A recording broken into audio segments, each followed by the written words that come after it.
Berapa banyak orang yang ingin hidup pada hari ini, tapi kemarin sore malaikat maut sudah mencabut nyawanya. Hari ini dia tidak lagi bisa hadir sholat Jumat.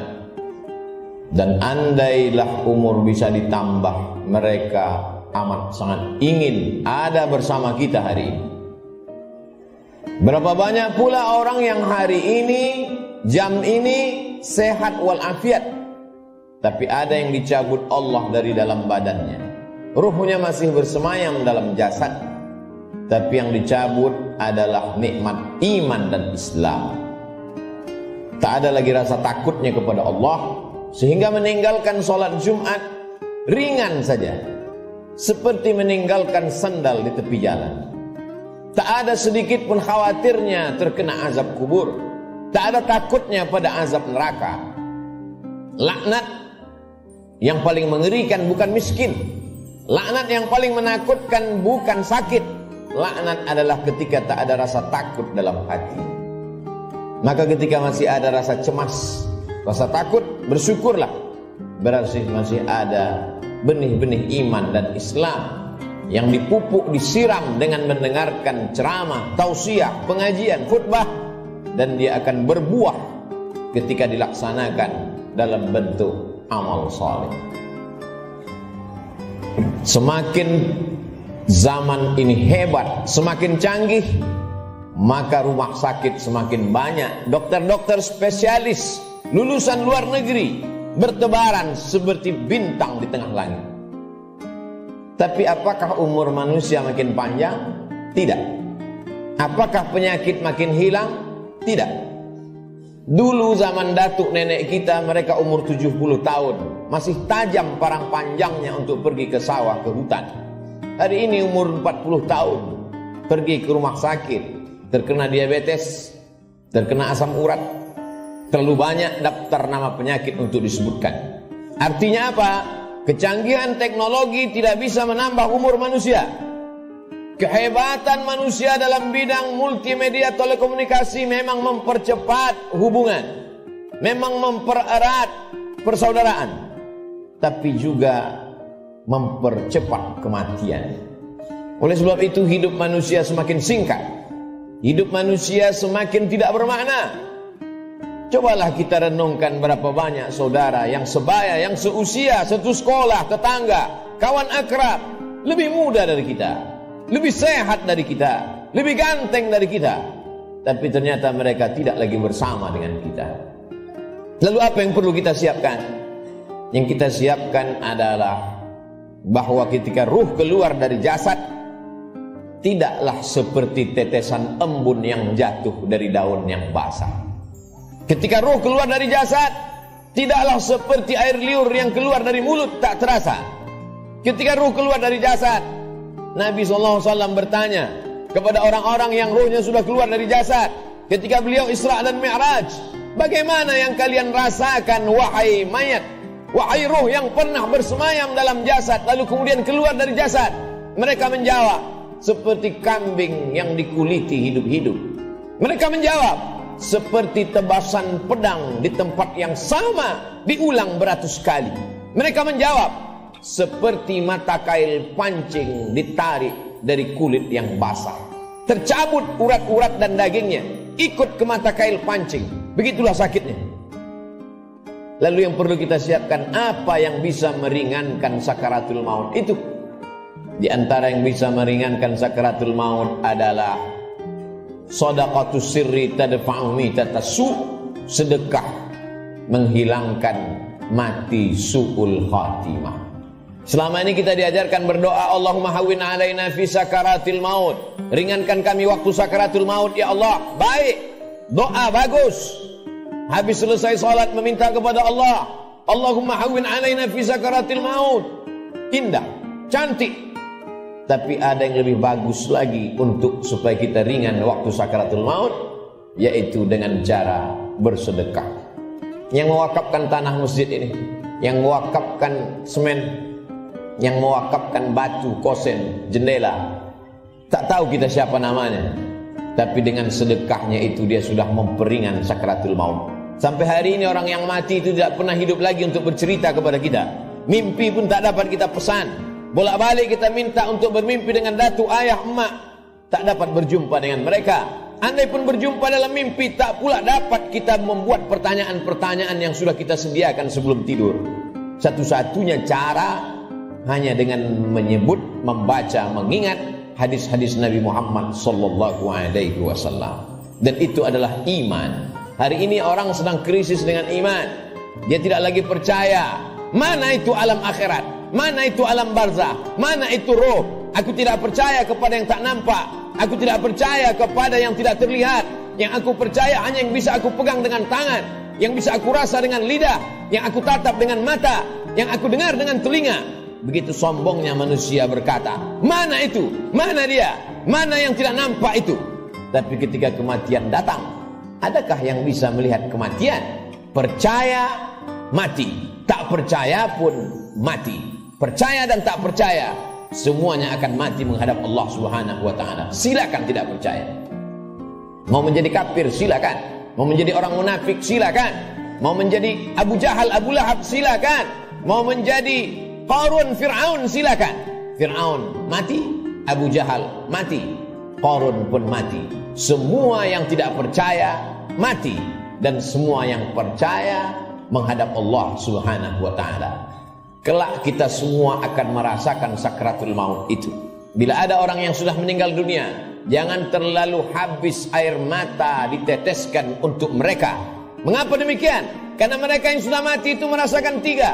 Mereka sudah melihat malaikat maut, mereka sudah merasakan sakratul maut, dan mereka sudah mendapatkan husnul khatimah. Bagi yang beramal soleh. Adapun yang larut dalam kesedihan, menangis sampai tak bertepi, sesungguhnya engkau termasuk orang-orang yang mubazir. Innal mubazirina kanu ikhwanas syayatin. Orang mubazir saudara setan. Menangislah karena usia yang lalu tak dapat diulang kembali. Menangislah karena masa-masa muda yang diisi dengan dosa tak dapat diminta ampunannya kepada Allah. Ainani, ada dua mata, la yamassuhuman nar, yang tidak akan terkena azab api neraka. Ainun bakat min khasyatillah, mata yang menangis karena takut kepada Allah. Bulu mata, alis mata yang pernah terkena tetesan air mata, maka itu akan selamat dari azab neraka jahanam. Ainun tahrusu fi sabilillah, mata yang berjaga di tengah malam, menjaga Masjidil Aqsa, takut dirampas oleh tentara Israel. Pejuang-pejuang fi sabilillah, itulah mata yang selamat dari azab Allah Subhanahu wa ta'ala. Setelah mati menghadap Allah, bebas dari sakratul maut. Mereka adalah orang-orang yang mati syahid. Orang mati syahid itu tidak merasakan empat, tidak merasakan sakratul maut. Sakratul maut mereka seperti cubitan pada kulit yang lembut. Mereka tidak merasakan azab kubur. Mereka tidak merasakan hisab. Mereka langsung masuk ke dalam surga Allah Subhanahu wa ta'ala. Wala taqulu liman yuqtalu fi sabilillahi amwat. Jangan kau katakan mereka yang mati syahid itu mati. Bal ahya, mereka hidup. Walakin la tash'urun, kamu yang tak dapat merasakannya. Setiap muslim mesti berniat mati syahid. Andai dia tidak mati syahid, maka niatnya menyampaikannya. Innamal a'malu binniyat. Seorang akan mendapatkan sesuai dengan niatnya. Iskariman au mut syahidan. Kalau hidup, hidup mulia.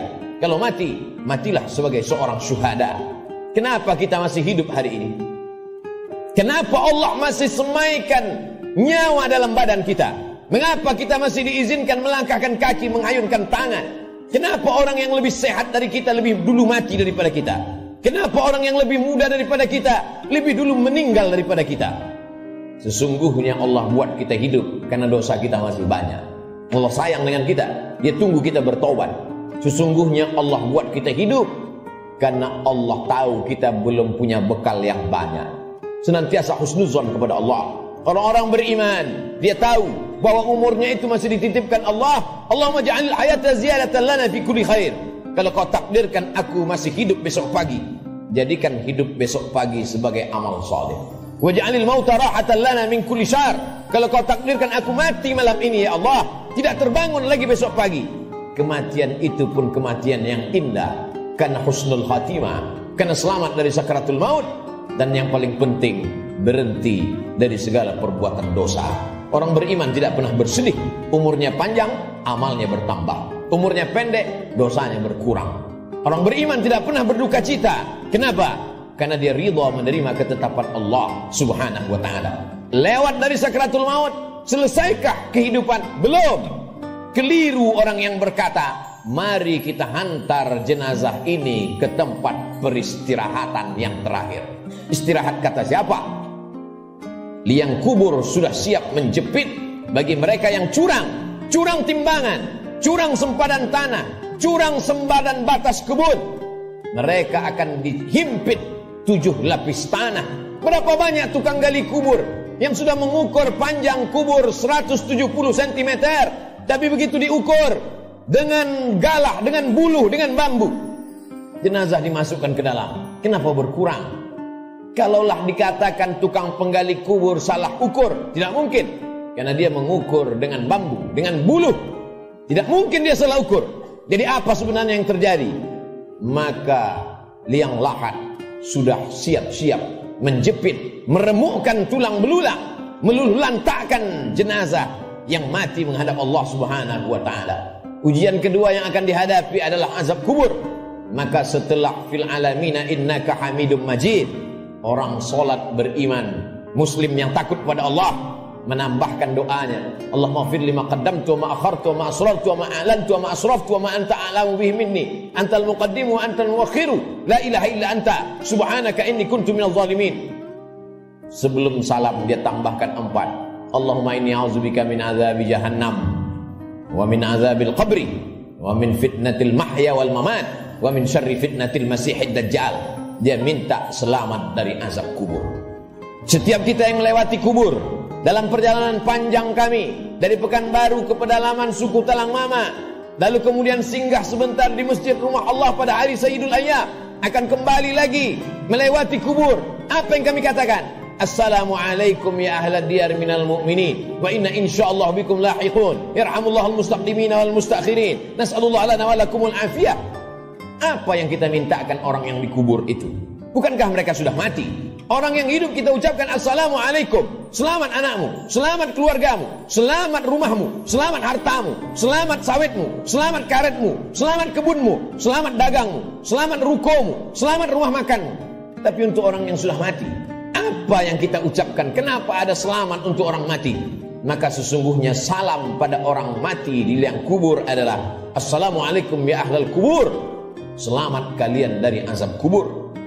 Hadisnya sahih, diriwayatkan oleh Sayyidatuna Aisyah Ummul Mukminin. Wahai Aisyah, kata Nabi SAW, kalau engkau lewat di kubur, mulutmu jangan diam saja, ucapkan salam, Assalamualaikum ya ahlad diyar, selamat bagi kalian. Selamat apa? Selamat dari azab kubur. Jangan pernah mulut ini berhenti meminta selamat dari azab kubur. Orang-orang yang dikubur itu kalau dia dihidupkan Allah Ta'ala kembali, apakah mereka mengatakan cukuplah mati ini, kami sudah capek hidup, kami sudah lelah dengan ujian hidup, menghadapi anak pecandu narkoba, menghadapi istri yang berselingkuh, menghadapi orang yang berbuat dosa? Apakah orang yang mati itu lalu kemudian mereka tidak ingin hidup lagi? Orang mati itu ketika ditanya, hai orang mati, maukah kalian hidup lagi? Mereka akan menjawab, laula akhartani ila ajalin qarib, seandainya kau tambah umur kami ya Allah, kami ingin hidup fa'as-saddaqa. Kalau kau tambah umur kami ingin hidup walaupun sekejap sejenak saja. Fa'as-saddaqa, kami ingin bersedekah. Wa akum minas salihin, dan kami ingin menjadi orang-orang yang soleh. Di antara yang menyelamatkan kita dari azab kubur adalah sedekah. Mengapa orang yang dikubur itu tidak minta haji mabrur? Karena pahala haji mabrur dia lihat nanti di surga. Wal hajjul mabrur laisa lahu jazaa' illal jannah. Haji mabrur balasannya surga. Kenapa orang yang dikubur itu tidak minta jihad fisabilillah? Karena memang tak semua orang punya kesempatan, tapi ada orang-orang yang bersedekah, orang-orang yang mampu mewakafkan tanahnya, berikan tanah. Masjid sudah berdiri, buatkan kelas untuk sekolah tahfiz Quran. Bagi yang tidak sanggup berwakaf tanah, berikan sedekah. 2-3 sak semen, batu kerikil, pasir, batu bata, besi, itu semua akan menolong. Sampai hari kiamat selama masjid ini masih ada orang sholat berjamaah, masih ada orang lagi membaca zikir, tasbih, tahmid, takbir, tahlil, mengalir lapang alam kubur, terang benderang alam barzah. Orang yang meninggal itu hidungnya ditempelkan ke dinding liang lahat. Bagi orang yang meninggal dunia tidak dimasukkan ke dalam keranda, maka jenazahnya ditempelkan, hidungnya menempel ke liang lahat. Cobalah kita berbaring, tempelkan hidung ke dinding. Berapakah jarak antara mata kita ke dinding? Begitulah jarak kita dekatnya dengan dinding. Pandang ke depan, pandang ke belakang, pandang ke atas, pandang ke bawah, tak ada yang bisa dipandang. Gelap gulita, tempat yang paling gelap, tempat yang paling sepi, tempat yang paling sunyi. Apa yang sudah kita persiapkan? Berapa banyak orang mempersiapkan hidup untuk kehidupan setelah pensiun? Berapa banyak orang mempersiapkan hidup setelah hidupnya tenang, dia akan siapkan untuk anaknya. Setelah anaknya tenang, dia siapkan untuk cucunya. Setelah cucunya tenang, dia siapkan lagi untuk generasi sampai hari kiamat. Tapi dia tak pernah berpikir berapa lama dia akan berada di alam barzah, berapa lama dia akan berada di alam kubur. Orang yang meninggal tahun 1000, hari ini sudah 2021, berarti 1021 tahun dia sudah berada di alam kubur. Orang pensiun umur 58, 56, maka dia hanya mempersiapkan 63 tahun, 5 tahun, 4 tahun, 7 tahun. Kalaupun berlebih 10 tahun, apa yang sudah dia persiapkan untuk berada di alam kubur? Rumah yang besar akan tinggal, kebun yang luas akan tinggal, kendaraan yang mahal akan tinggal, diambil oleh ahli waris, mereka bagi-bagikan. Kalau mereka soleh, mereka akan mengundang anak yatim, fakir miskin bersedekah. Mereka bayarkan sekolah anak yatim, anak duafa tidak mampu. Tapi kalau tidak, maka apa yang sudah kita sedekahkan, itu saja yang akan kita bawa menghadap Allah Subhanahu wa ta'ala. Sampai akhirnya datanglah hari kiamat, diledakkan lautan naik ke darat. Idza sama'un fatarat, langit terbelah. Wa idzal kawakibun tasarat, planet-planet bertabrakan. Wa idzal biharu fujirat, lautan meledak naik ke darat. Wa idzal quburu bu'athirat, semua yang dikubur dibangkitkan. Alimat nafsum ma qaddaman wa akhar. Ketika itulah baru orang semua sadar bahwa hidup hanya mimpi. Mimpi jadi orang kaya, mimpi jadi penguasa, mimpi jadi orang yang dihormati dan dimuliakan, mimpi menjadi ustadz dan ulama. Yang kekal abadi hanyalah amal-amal soleh semata. Saat itulah dia akan menghadap Allah Subhanahu wa ta'ala. Isma syi'ta, hidup sesuka hatimu, fa innaka mayyit, karena sesungguhnya kau akan menjadi mayat. Sampai masanya ditiupkan sangkakala, manusia berada di alam barzah. Setelah itu dia berdiri di padang mahsyar. Saat itu tidak ada siapapun yang bisa menolong. Yauma yafirrul mar'u min akhihi, saudara kandung pun akan lari dari saudaranya. Wa ummihi wa abihi, ibu akan lari dari anaknya, anak lari dari ibu kandungnya. Wa sahibatihi wa bani, suami akan lari dari istri, istri melarikan diri dari suami. Anak-anak tak bisa menolong ayah, ibu tak bisa menolong anak. Likulli imri'in minhum yawma idzin sya'nun yughni, setiap orang hanya akan mementingkan dirinya sendiri. Apa yang kita tanam hari ini, itulah yang akan kita tuai. Tangan mencincang, bahu memikul. Sedangkan padi yang kita tanam belum tentu akan kita panen padi. Tumbuh juga rumput-rumput liar. Konon lagilah rumput itu betul yang kita tanam. Jangan pernah bermimpi akan menuai padi. Inna awwala ma yuhasabu bihil 'abdu yaumal qiyamati as-shalah. Yang pertama kali dihitung, dihisab dari amal adalah salat. Sebanyak apapun zikir kita, sebanyak apapun sedekah kita, kalau tidak ada tempat bergantungnya salat, maka tidak bernilai di hadapan Allah. Idza salahat salahal amalu kulluh. Kalau salatmu baik, maka baiklah amalmu. Wa idza fasadat fasadal amalu kulluh. Kalau salatmu rusak, maka rusaklah seluruh amalmu. As-salatu imaduddin. Salat adalah tiang agama. Hari ini masih ada anak-anak muda yang sholat ke masjid, nikmat besar bagi orang tuanya. Tapi ada orang tua yang tak sholat, musibah besar bagi umat. Sholat menjadi salah satu pesan Nabi sebelum dia meninggal. As-salah, as-salah. Sholat, pesan Abu Bakar ketika pertama kali menjadi khalifah. Qumu ila salatikum yarhamkumullah. Yang sholat mati, yang tak sholat pun mati.